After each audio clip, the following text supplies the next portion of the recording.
নবী বলেছি জানাজারে ইমামের পিছনে সূরা ফাতিহা তোমরা পড়বে, জানাজার সালাতে তোমরা সূরা ফাতিহা পড়বে, কিন্তু তোমরা ইমামের পিছনে হোক অথবা জানাজারে উপস্থিত হয়ে সূরা ফাতিহা পড়তে হবে বাধ্য।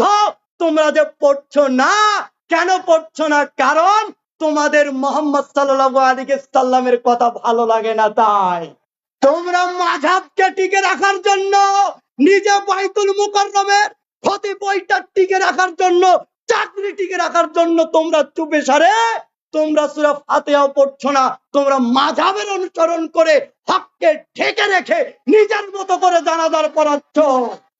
এই দেশে বেগম খালেদা জিয়ার জানাজার হয়েছে, এই দেশে বেগম খালেদা জিয়ার জানাজার হয়েছে, বাইতুল মুকাররমের খতিব তিনি জানাজার পড়িয়েছেন, তবে সূরা ফাতিহা নাকি পড়েনি গো। সে নাকি বলেছে সূরা ফাতিহা পড়তে হবে না। আরে কতজন বলেছে সূরা ফাতিহা পড়া যাবে না?